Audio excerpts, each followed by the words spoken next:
A Biblical Critique of Secular Justice and Critical Theory by Dr. Timothy Keller.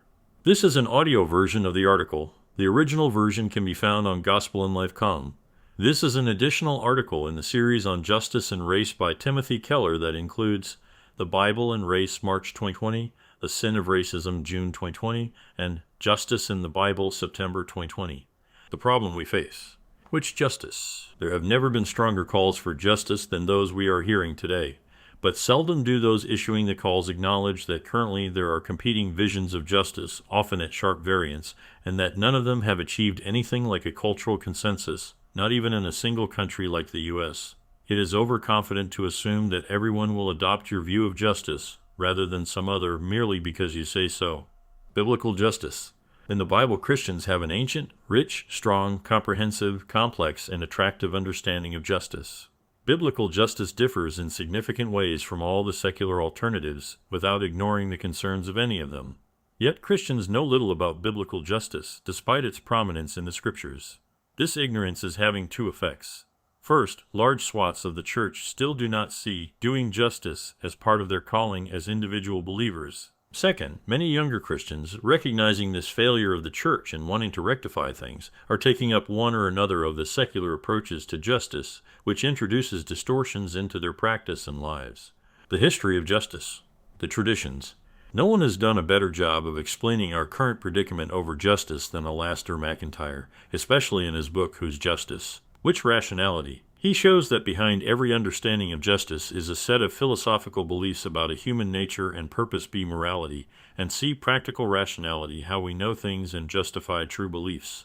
In his book, he traces out four basic historical traditions of justice. There is the classical Homer through Aristotle, the biblical Augustine through Aquinas, whose accomplishment was to incorporate some of Aristotle, the Enlightenment, especially Locke, Kant, and Hume, which then set the stage for the modern liberal approach, which is fragmented into a number of competing views that struggle with one another in our own day. Earlier Enlightenment thinkers sought a basis for morality and justice not in God or religion, but one that could be discovered by human reason alone. David Hume did not believe that was possible. He argued that there are no moral norms or absolutes outside of us that we must obey regardless of what we think or feel, and therefore we cannot discover them through reason. Rather, he taught that the only basis for our moral decisions was not reason but sentiment, moral intuitions grounded largely in our emotions rather than in our thinking. Hume won the field, and today his successors have taken his ideas out to their logical conclusion that all moral claims are culturally constructed and so, ultimately, based on our feelings and preferences, not on anything objective. The failure of the Enlightenment project. But MacIntyre shows how problematic this is. The social consensus on morality and justice that Enlightenment thinkers thought they could achieve by leaving religion behind has not been realized, and MacIntyre explains why. In his famous wristwatch illustration, he shows it is impossible to determine if a watch is a good or a bad watch unless you know what it is for. Is it for hammering nails or telling you the time of day? Without knowing the telos or purpose of the watch, any evaluation of it is impossible.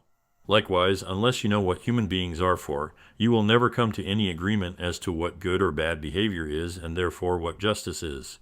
The secular view is that human beings are just here through chance. We are not here for any purpose at all. But if that is the case, then there is no good way to argue coherently on secular premises and beliefs about the world that any particular behavior is wrong and unjust. Human rights are based on nothing more than that some people feel they are important. Not everyone does, however, and what do you say to people who don't believe in them and don't honor them?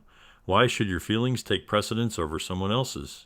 After David Hume, no modern theory of justice has any answer other than because we say so.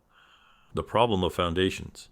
Many secular people respond to MacIntyre by saying we don't need any basis for human rights because everyone knows that care for the rights of others is just common sense.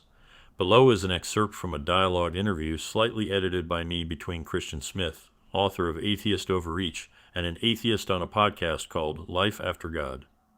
Smith: There is a difference between having an instinct that it is wrong to let people starve without helping them. It is another thing to insist that we ought to make the sacrifices, often huge sacrifices, necessary to prevent the suffering. If a people say, "Why should we help others? What happens beyond our borders is not our problem," what does the secular person say to them? The standard is not, do we have a regime to force people to sacrifice for others? But do we have a basis for persuading a reasonable skeptic who asks, why should I care about them? Do you have not only an explanatory rationale for why letting people starve is wrong, but also a justifying motivation so that they are motivated to make the sacrifices necessary to help them? Without both, you can't have a set of moral values prevail in a society, and if you are strictly secular, I don't think you have them. I'm not saying atheists can't choose to be good, but when they do so, it is an arbitrary subjective preference, not a rationally grounded view that has persuasive power over others. Atheist, that does not make sense to me. I just figure that because people are human beings that they should be treated fairly. I know what it feels like to be treated with kindness and with meanness. I know that others feel the same way, so I want to treat them with dignity and respect because that is what I would want. I don't have an objective source for the dignity of people. It is based on the fact that I would want to be treated in this way. Why isn't that compelling to a reasonable skeptic? Why do I need more reason justification than that? It seems common sense. Smith, I don't think it is reasoning that is at work there. That's not an argument, it's a sensibility. And those kinds of sensibilities about love and human rights are riding on the continued currents of some millennia of a cultural inheritance that is powerfully influenced by Christianity and Judaism. That is what makes these ideals make sense to you. If I worry about anything, I worry about this. These moral ideals of loving your neighbor and honoring her human rights regardless of who they are or where they are make sense to us now.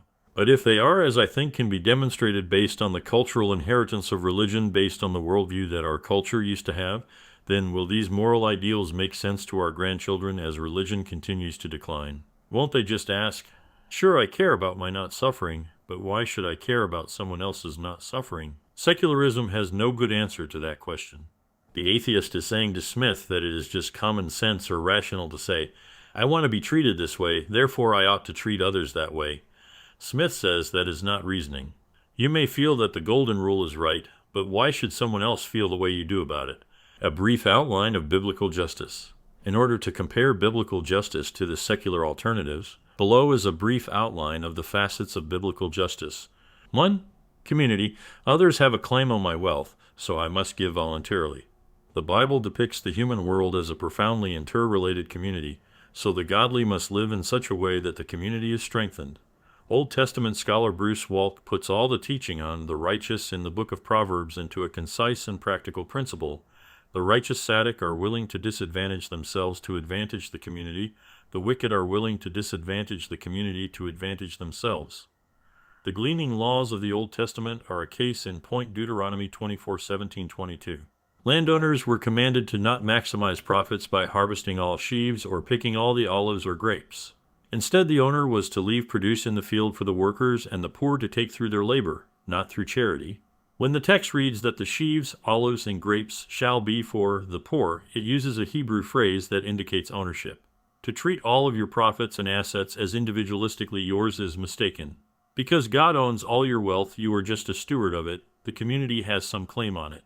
Nevertheless, it is not to be confiscated. You are to acknowledge the claim and voluntarily be radically generous. This view of property does not fit well with either a capitalist or a socialist economy. 2. Equity. Everyone must be treated equally and with dignity. Leviticus 24:22. You are to have the same law for the foreigner as for the native born. The Hebrew word mesraim means equity, and Isaiah 33:15 says, those who speak with equity, mesraim, keep their hands from accepting bribes. Bribery is unjust because in commerce, law, and government, it does not treat the poor the same as it does the wealthy. Any system of justice or government in which decisions or outcomes are determined by how much money parties have is a stench before God.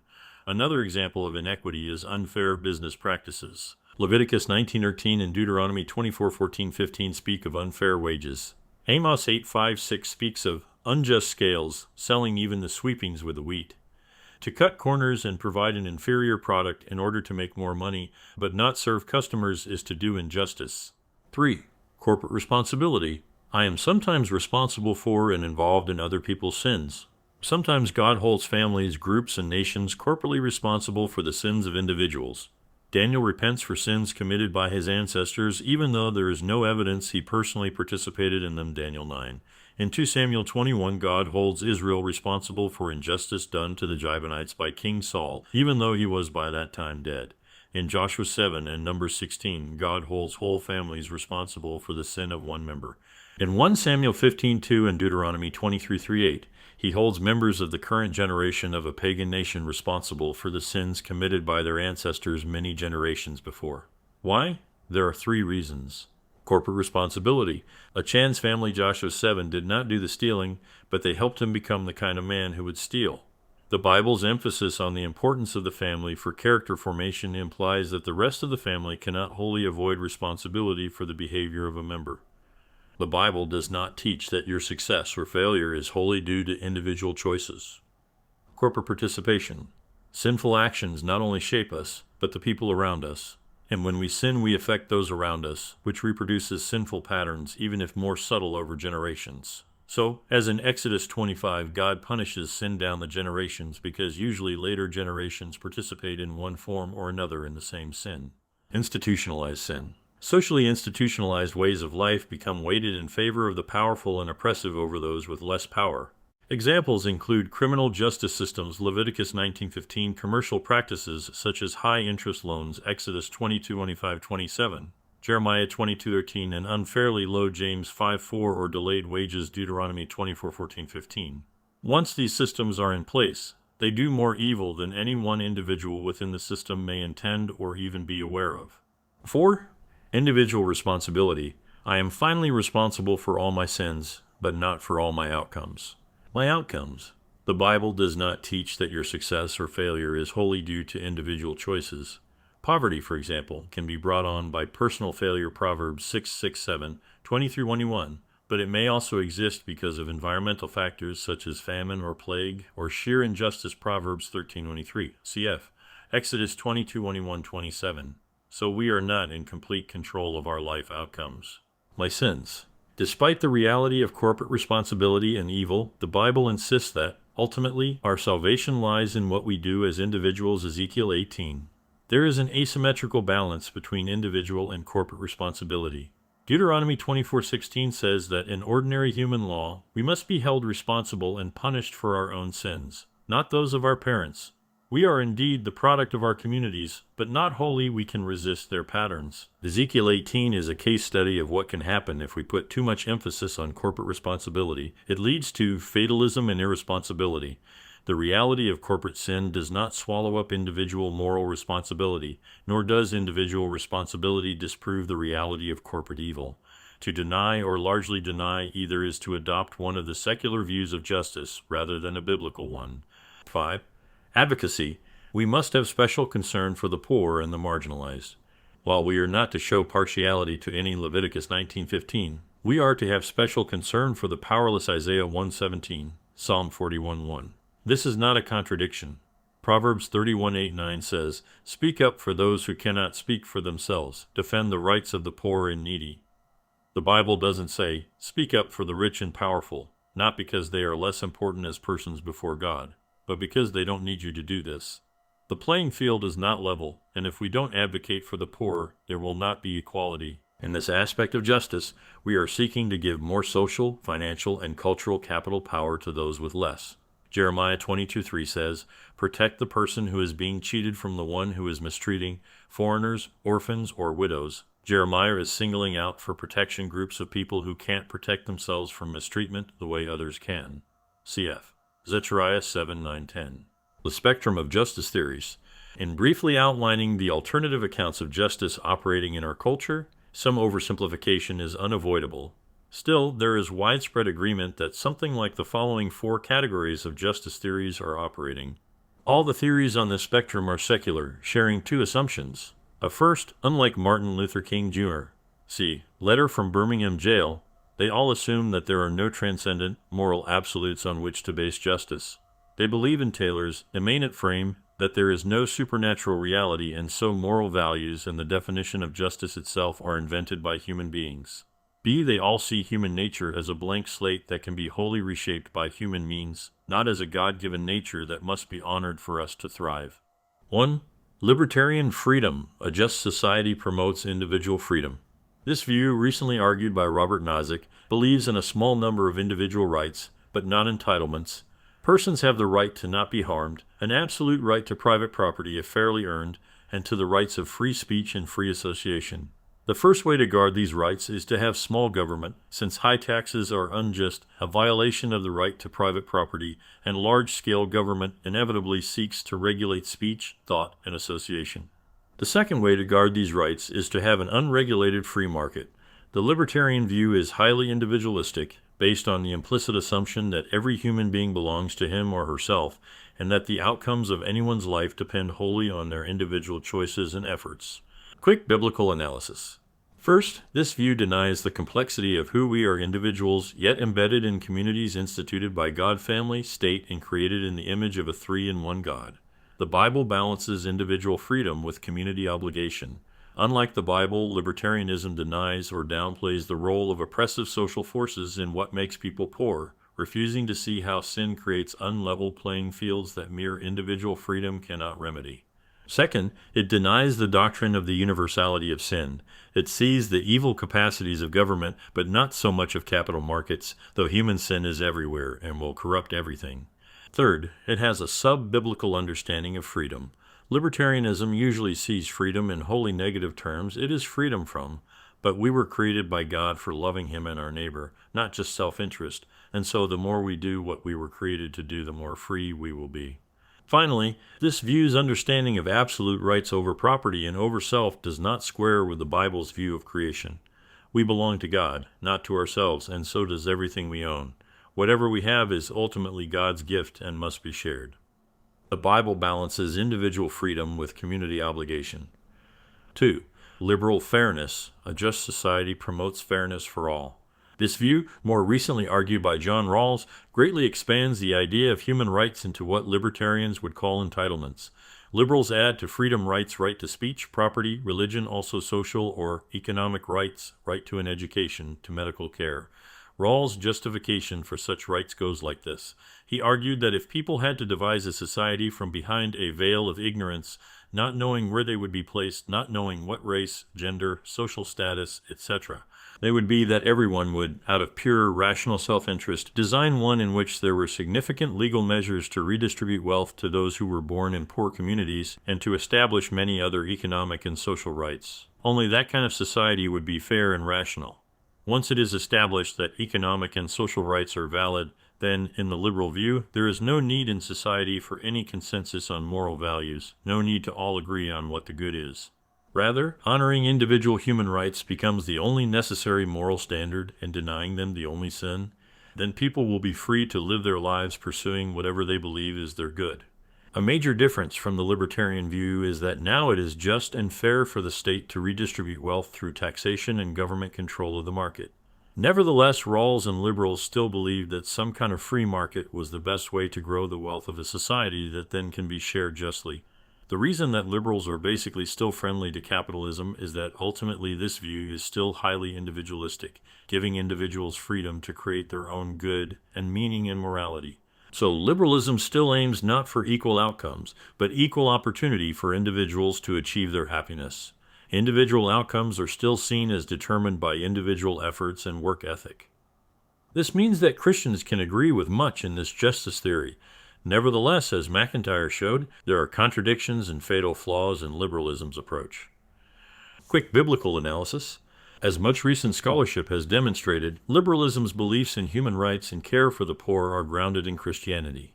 The scholars argue that these beliefs depend on a view of the individual as having infinite dignity and worth and of individuals as being equal regardless of race, gender, and class. This belief only arose in cultures influenced by the Bible and marked by a belief in a creator God. They also show that these Judeo-Christian beliefs do not fit with the modern secular view that there are no moral absolutes and that humanity is strictly the product of evolution. The conclusion is that these older beliefs in human dignity are essentially smuggled into secular modern culture. This means that Christians can agree with much in this justice theory. Nevertheless, as McIntyre showed, there are contradictions and fatal flaws in liberalism's approach. First, the freedom of the individual has become a de facto absolute that vetoes all other things, and unlike in more traditional societies, liberal societies have not been able to balance individual freedom and obligation to family and community. The result has been the dissolution of families, neighborhoods, and institutions. It turns out that, without a set of shared moral values besides a commitment to individual freedom, and without a shared story of who we are corporally as people, a society cannot keep from fragmenting. Because liberalism has been the dominant justice theory, the current tribalism, unprecedented loss of social trust, and breakdown of institutions can be seen as a failure of liberalism. Some argue that liberalism worked in a society only when religion remained strong, because it could offset the selfishness that individualism fosters, and it could provide the sense of solidarity and community that individualism cannot give. Now that religion is in sharp decline, that balance is gone. Second, if justice is just honoring individual rights and entitlements, and there are no higher moral absolutes, how can we adjudicate matters when rights claims conflict and contradict as they so often do? Another problem with liberalism is that people's rights claims often contradict. Liberalism has no way to determine if some rights may take precedence over others. In the feminist vs. transgender debate, who wins and on what basis? Loudest voice, most money. Third, even secular critics point out that rationality is an insufficient basis for a fair society. Many critics of Rawls have observed that if your only motivation is rational self-interest, those behind the veil of ignorance would still not have to agree to entitlements. The number of poor is a minority, and chances are you won't be one. So why not take a risk by setting up a society that exploits the poor to advantage the rest of society? Why not opt for that as long as you aren't likely to be poor yourself? Exploiting the poor then can definitely be seen as rational self-interest. But if liberals want to respond that exploiting the poor is wrong, they have taken away their right to do that because they deny moral absolutes. Who is to say that exploiting the poor might not be, in a cost-benefit analysis, more practical than not? There are then no real guardrails to keep a liberal society from moving toward oppression. Finally, liberals' insistence that religious views stay out of public discourse is hypocritical. It tells religious people they must not argue from their faith beliefs, but only use public reason and rational self-interest, all the while smuggling in their own beliefs on human nature, rights, sexuality, and many other things that are faith assumptions, left over from our Christian past and not the deliverances of science. 3. Utilitarian happiness. A just society maximizes the greatest happiness for the greatest number. This third theory, associated with John Stuart Mill, is not as influential in formal jurisprudence, and yet its basic idea makes a great deal of intuitive sense to secular people. Arguably, utilitarianism dominates most public discourse over public policy and lies behind many individual justice claims. In this view, the essence of justice is the greatest happiness for the greatest number. This is another effort to have justice grounded not in moral absolutes, but in some kind of practical rationality. If something makes the majority of people happy, then it is just.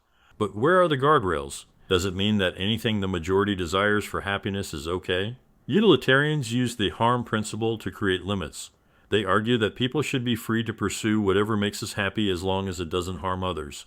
It is obvious, however, that there will be inevitable clashes over what makes people happy, and so the final arbiter for utilitarians is majority rule. Today, the news media relies heavily on utilitarianism when it argues, explicitly or implicitly, that polls tell us that most Americans now favor X and therefore X is now okay. Utilitarianism is not as individualistic as the first two theories of justice, it is majoritarian. Indeed, many utilitarians see individual rights as barriers to majority happiness. If you believe in human rights, you are probably not a utilitarian. Quick biblical analysis. First, without a doctrine of creation, this view does not honor individuals as having a dignity that must not be violated. Could the majority of a national populace define their happiness in such a way that it can only be achieved if a minority of the population is put in internment camps? On the premises of utilitarianism, that could easily be argued, and it was in Nazi Germany and even in the U.S., with regard to Japanese Americans during World War II. Second, without a doctrine of sin, it naively assumes that what will make a majority happy can't be something evil. Just because something makes a person happy, it doesn't mean it is right to do it. Lots of foolish and cruel things can make us happy. Also, without an understanding of humans as souls and bodies, this view assumes happiness can be delivered by providing material goods and wealth and pleasures, when long wisdom across the cultures has recognized that this is inadequate for real happiness. Finally, the harm principle is useless as any guide or as a barrier to abuse. The moment you say something is harmful, you are rooting your statement in some view of human nature, how human beings ought to live, and in some understanding of right and wrong. To say that something doesn't harm anyone is based on some view of human nature and human purpose that is ultimately a matter of faith. Defenders of Jim Crow laws often used utilitarian arguments and the harm principle, telling African Americans that segregation was not harmful, but was for their good. Without any moral absolutes, who is to say what is good for a minority? The majority, not the minority, gets to define it. The moment you say something is harmful, you are rooting your statement in some view of human nature, how human beings ought to live, and in some understanding of right and wrong. 4. Postmodern power. A just society subverts the power of dominant groups in favor of the oppressed. The fourth justice theory in some ways is the newest on the scene, though it has an older pedigree. Drawing on the teaching of Karl Marx, what can be called postmodern critical theory has emerged very recently with its own account of justice, which is sharply different from the others. Because it has taken shape more recently and has come on the scene so forcefully, we will take more time to describe and interact with it. Postmodern critical theory argues. First, the explanation of all unequal outcomes in wealth, well-being, and power is never due to individual actions or to differences in cultures or to differences in human abilities, but only and strictly due to unjust social structures and systems. The only way to fix unequal outcomes for the downtrodden is through social policy, never by asking anyone to change their behavior or culture. Second, all art, religion, philosophy, morality, law, media, politics, education, and forms of the family are determined not by reason or truth, but by social forces as well. Everything is determined by your class consciousness and social location. Religious doctrine, together with all politics and law, are always at bottom a way for people to get or maintain social status, wealth, and therefore power over others. Third, therefore, reality is at bottom nothing but power. And if that is the case, then to see reality, power must be mapped through the means of intersectionality. The categories are race, gender, sexual orientation, gender identity, and sometimes others. If you are white, male, straight, cisgender, then you have the highest amount of power. If you are none of these at all, you are the most marginalized and oppressed, and there are numerous categories in the middle. Most importantly, each category toward the powerless end of the spectrum has a greater moral authority and a greater ability to see the way truly things are. Only powerlessness and oppression brings moral high ground and true knowledge. Therefore, those with more privilege must not enter into any debate. They have no right or ability to advise the oppressed, blinded as they are by their social location. They simply must give up their power. Fourth, the main way power is exercised is through language, through dominant discourses. A dominant discourse is any truth claim, whether grounded in supposed reason and science or in religion and morality. Language does not merely describe reality, it constructs or creates it. Power structures mask themselves behind the language of rationality and truth. So academia hides its unjust structures behind talk of academic freedom, and corporations behind talk of free enterprise, science behind talk of empirical objectivity, and religion behind talk of divine truth. All of these seeming truth claims are really just constructed narratives designed to dominate, and as such, they must be unmasked. Reasoned debate and freedom of speech, therefore, is out. It only gives unjust discourses airtime. The only way to reconstruct reality in a just way is to subvert dominant discourses, and this requires control of speech. Fifth, cultures, like persons, can be mapped through intersectionality. In one sense, no culture is better in any regard from any other culture. All cultures are equally valid, but people who see their cultures as better and judge other cultures as inferior, or even people who see their own culture as normal and judge other cultures as exotic, are members of an oppressive culture. And oppressive cultures are, though this word is not used, inferior and to be despised. Finally, neither individual rights nor individual identity are primary. Traditional liberal emphasis on individual human rights, private property, free speech is an obstacle to the radical changes society will need to undergo in order to share wealth and power. And it is an illusion to think that, as an individual, you can carve out an identity in any way different or independent of others in your race, ethnicity, gender, and so on. Group identity and rights are the only real ones. Guilt is not assigned on the basis of individual actions, but on the basis of group membership and social racial status. You cannot insist that all morality is culturally constructed and relative, and then claim that your moral claims are not. Quick biblical analysis. First, it is deeply incoherent. If all truth claims and justice agendas are socially constructed to maintain power, then why aren't the claims and agendas of the adherents of this view subject to the same critique? Why are the postmodern justice advocates' claims that this is oppression unquestionably morally right, while all other moral claims are mere social constructs.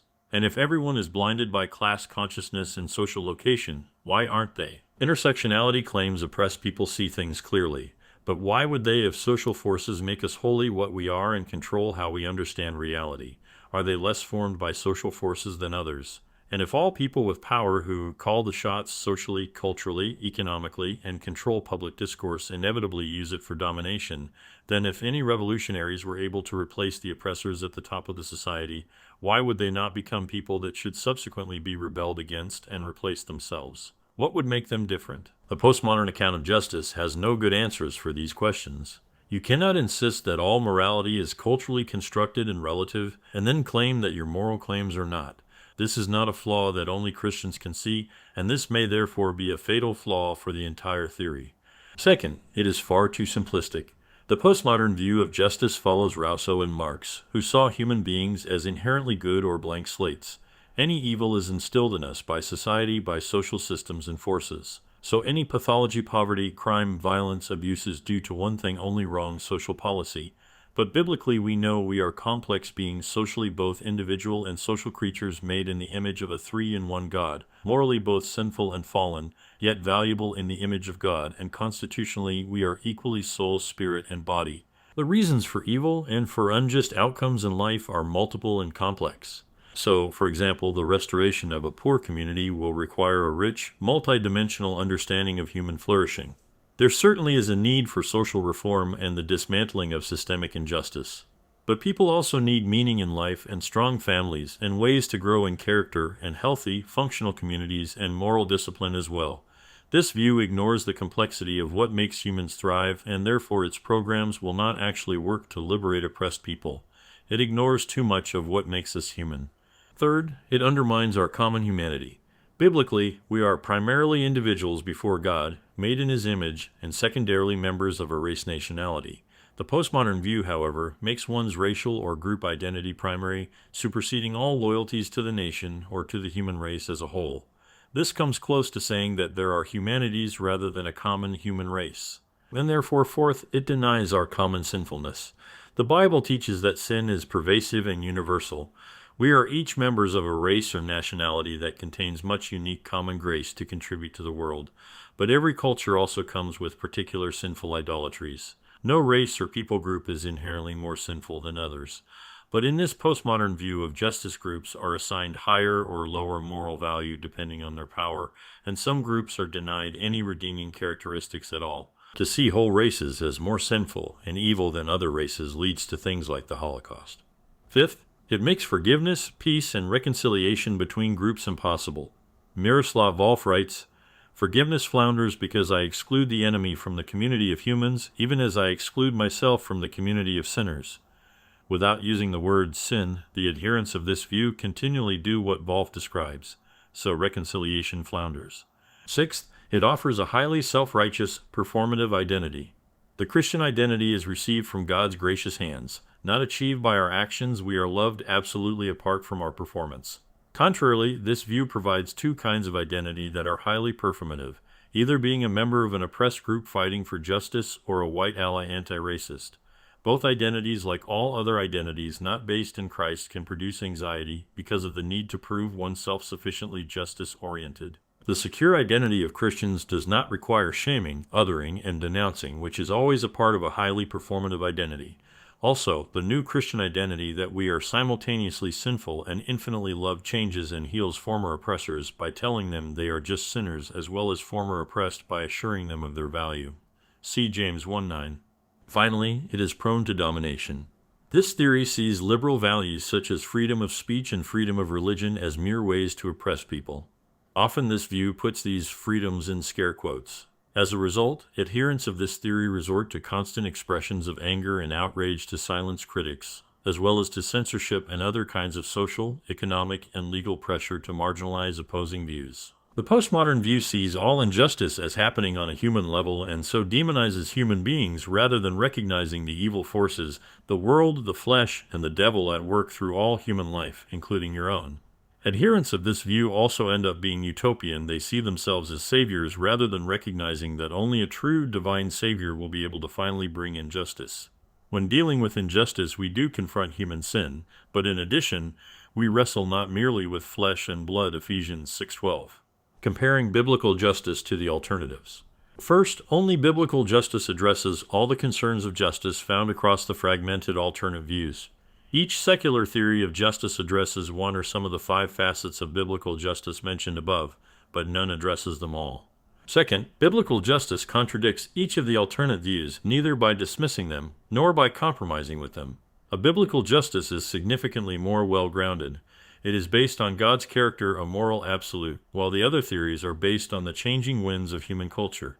Biblical justice is more penetrating in its analysis of the human condition, seeing injustice stemming from a more complex set of causes, social, individual, environmental, spiritual, than any other theory addresses. Biblical justice provides a unique understanding of the character of wealth and ownership that does not fit into either modern categories of capitalism or socialism. Third, biblical justice has built-in safeguards against domination. As we have seen, to have a coherent theory of justice, there must be the affirmation of moral absolutes that are universal and true for all in all cultures. Without appealing to some kind of non-socially constructed truth and morality, there is no way to further justice. Yet the French postmodernists were right in the hands of human beings. Truth claims tend toward totalitarianism, or at least the forces of domination readily use them. But Christianity offers truth claims that can subvert domination.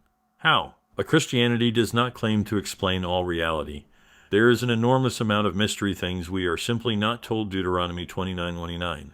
We are not given any theory of everything that can explain things in terms of evolutionary biology or social forces. Reality and people are complex and at bottom mysterious. Christianity does not claim that if our agenda is followed, most of our problems will be fixed. Meta-narratives have a "we are the saviors" complex. Christians believe that we can fight for justice in the knowledge that eventually God will put all things right. But until then, we can never expect to fully fix the world. Christianity is not utopian. Finally, the storyline of the whole Bible is God's repeated identification with the wretched, powerless, and marginalized. The central story of the Old Testament is liberation of slaves from captivity. Over and over in the Bible, God's deliverers are usually racial and social outsiders, people seen to be weak and rejected in the eyes of the power elites of the world. Fourth, only biblical justice offers a radically subversive understanding of power. The postmodern view rightly critiques the liberal and other secular views as being blind to the operations of power and oppression at work in human life and society. Liberals rightly criticize the postmodern for being prone and blind to its own forms of domination. Biblical justice, in contrast with the liberal, gives us a profound account of power and its corruptions, but in contrast to the postmodern, gives us a model for changing how it is used in the world. When God came to earth in Jesus Christ, he came as a poor man, to a family at the bottom of the social order. He experienced torture and death at the hands of religious and government elites using their power unjustly to oppress. So in Jesus we see God laying aside his privilege and power, his glory, in order to identify with the weak and helpless, Philippians 2:5-8. And yet, through the endurance of violence and human injustice, he paid the rightful penalty of humanity's sin to divine justice, Isaiah 53:5. Then he was raised to even greater honor and also authority to rule, Philippians 2:5-9-11. Jesus takes authority, but only after losing it in service to the weak and helpless. So the Bible does not presume an end to the binary of power. Rule and authority are not intrinsically wrong. Indeed, they are necessary in any society. But while not ending the binary, neither does Christianity simply reverse it. It does not merely fill the top rungs of authority with new parties who will use power in the same oppressive way that is the way of the world. Because it is rooted in the death and resurrection of Jesus, Christianity neither eliminates nor merely reverses the rule binary, rather, it subverts it. When Jesus saves us through his use of power only for service, he changes our attitude toward and our use of power. There is nothing in the world like biblical justice. Christians must not sell their birthright for a mess of pottage, but they must take up their birthright and do justice, love mercy, and walk humbly with their God, Micah 6:8.